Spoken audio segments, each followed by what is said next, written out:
بسم الله الرحمن الرحيم. السلام عليكم ورحمة الله وبركاته. مeel kasta joogtaan ku soo dhawaada barnaamijkii wararka ugu dambeeyay caalamka oo ku maqashaan dhacdooyinka laga soo wariyay gees caalamka gaar ahaan bariga dhexe xiisadaha ay soo taraya ee dhinaca Ruushka iyo reer galbeedka iyo wararkooda ugu weyn ee caalamka laga soo wariyay. waa maalin Jimco ah 29 bisha November sanadka 2024 intaanu barnaamijkan ku jirno qodobada maqli doontaan waxaa kamid ah dagaalka Syria ka soconaya kooxaha mucaaradka ayaa wali horumar weyn ka sameynaya dagaalka ay ku doonayaan inay ku qabsadaan magaalada Xalab iyo deegaano muhiim ah oo ay ku sugan yihiin ciidamada maamulka Bashar al-Assad. macluumaad dheeraad ah ayaad maqli doontaan intaynu barnaamijka ku guda jirno. Israel iyo Hezbollah miyaa la jabiyay xabad joojintii xagee wax kala marayaan muxuu Netanyahu ka sheegay xabad joojinta ma suuragal ma tahay in mar kale dagaal halkaas uu ka qarxo faahfaahin ayaad maqli doontaan.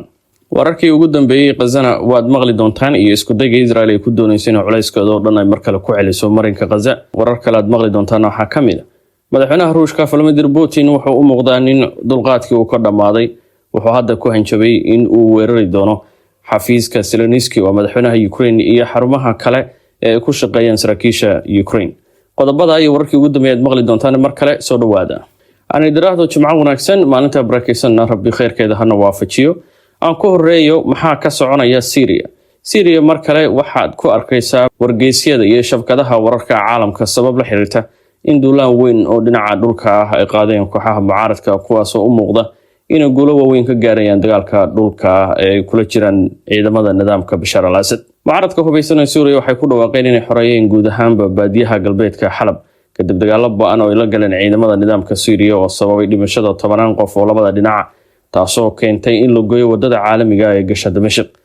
kooxaha mucaaradka ee Sunniyiinta waxay ku guuleysteen inay jiraan wadada shanaad oo ah wada halbowlo oo ahayd iskuna xiriisay magaalada caasimadda ee Dimashq iyo Xalab iyo inta badan deegaanada istiraatiijiga ah ee waqooyi galbeed dalkaasi. subaxnimadii Arbacada mucaaradka hubeysan ayaa bilaabay howlgalkooda military oo weyn oo horeyba aan war loogu hayn kaasoo lagu magac daray ka hortagga gardarrada. waxayna sheegeen in weerarkooda uu la xiriiro si bay yiraahdeen dib loogu soo celiyo 100,000 oo qof oo laga barakiciyay deegaanadooda oo Sunniyiin ah oo ay sheegeen inay ka barakiciyeen ciidanka Bashar al-Assad oo ay taageerayaan ururka Hezbollah iyo ururada kale ee Iran ay taageertay Shiicada. waxay sheegayaan ciidamada mucaaradka oo ah kooxo isku tagay oo Sunniyiin ah in ujeedadoodu ay tahay sida ay dhulkooda u qabsan lahaayeen.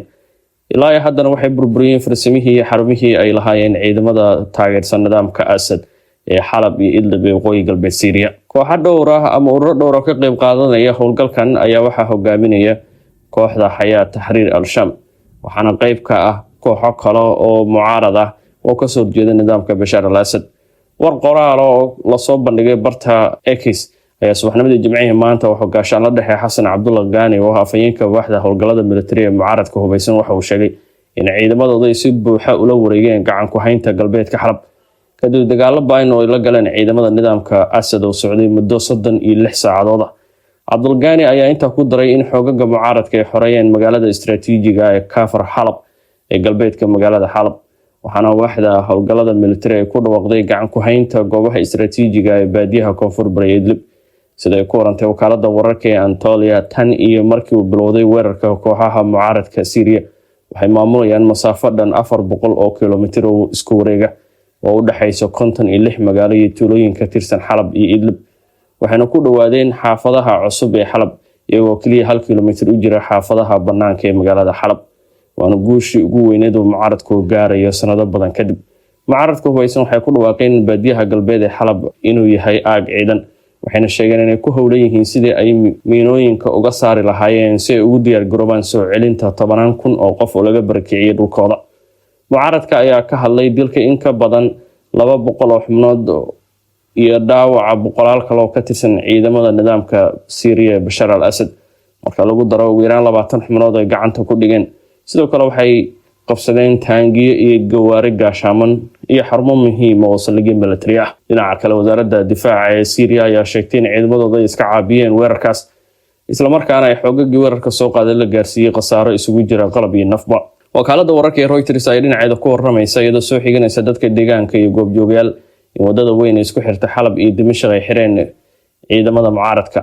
wakaalada wararka AFP ayaa dhankeeda ku warantay in tan iyo subaxnimadii Arbacada ay dagaal xooggan ka socdaan bariga magaalada Idlib ruushka oo taageeraya ciidamada maamulka Bashar al-Assad ayaa diyaaradihiisa waxay fuliyeen weeraro balse si dhaqso ah waxaa loo arkay in ruushka uusan qaadin tallaabooyin iska caabin oo ku filan in laga hortago horumarada ay sameynayaan mucaaradka.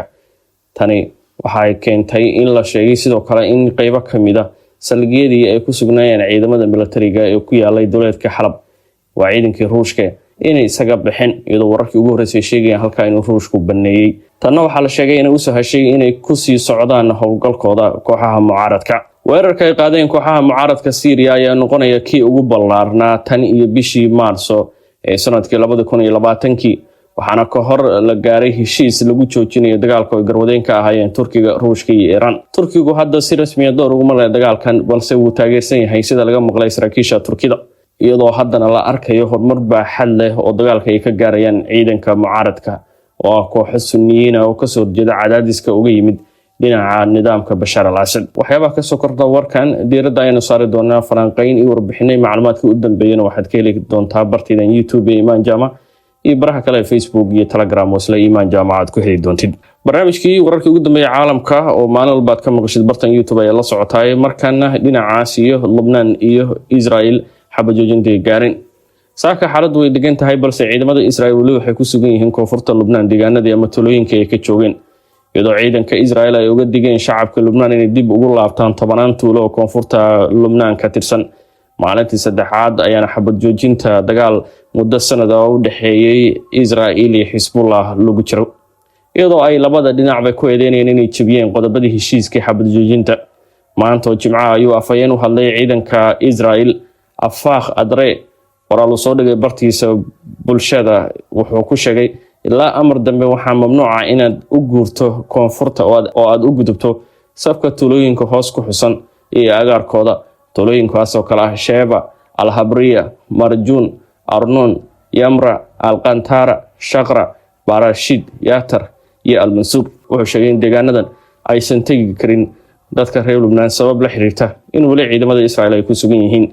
wuxuu intaa ku daray qof kasta oo soo dhaqaaqa koonfurta khadkan wuxuu naftiisa u soo bandhigay khatar. ciidamada Israel ayaa shalay oo Khamiis ahayd ku dhawaaqay inay diyaaradahooda ay duqeeyeen xarun ay Hezbollah ay ku kaydiso gantaalada ridada dhexe. xaruntaas oo ku taala koonfurta Lebanon sida ay sheegeen waana weerarkii ugu horeeyay noociisa tan iyo markii xabad joojinta dhaqan gashay subaxnimadii Arbacada. diyaarad noocan duuliyaha lahayn ee Israel ayaa sidoo kale duqeymo la beegsatay baawur marayay magaalada Marka ee koonfurta Lebanon halkaas oo ku dhaawacmeen 3 qof sida ku warantay shabakada Al Jazeera. sida halkan aad ka arkaysaan oo shabakada Al Jazeera ay baahisay ra'iisul wasaaraha Israel Benjamin Netanyahu ayaa shalay sheegay in heshiiskii la galay Lebanon uusan ahayn mid soo afjaraya dagaalka lagana yaabo inuu noqdo mid muddo gaaban ah isagoo ugu baaqay ciidamada inay u diyaar garoobaan inay galaan dagaal haddii ay dhacdo xadgudub. tani dabcan waxay inoo tusaysaa in aanan filashada hoos u dhigno sabab la xiriirta in xilli walba dib u qarxi karo dagaalka Hezbollah iyo Israel. sida laga arkayaba mar hore ficilada xadgudubka ah ee ciidamada Israel ku kacayaan tani waxa laga yaabaa inay ku soo jeedo Hezbollah inay dib u bilaabaan weeraradooda.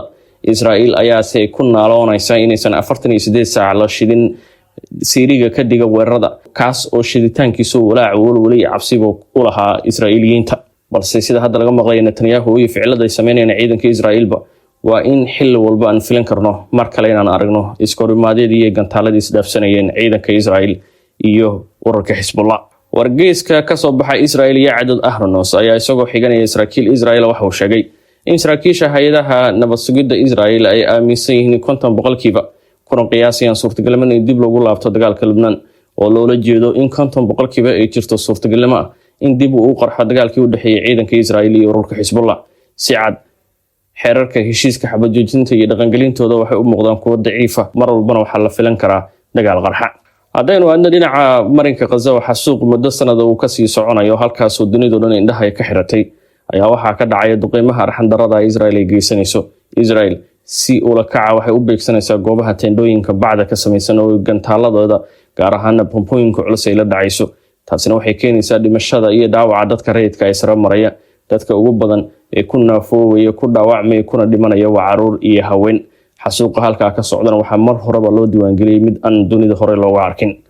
telefishinka Israel ka soo baxay Janaal 12 ayaa isna dhankiisa wuxuu maanta oo Jimcaha ku warramay in ciidamada Israel ay ballaariyeen baaxadda howlgallada ay ka wadaan waqooyiga marinka Gaza.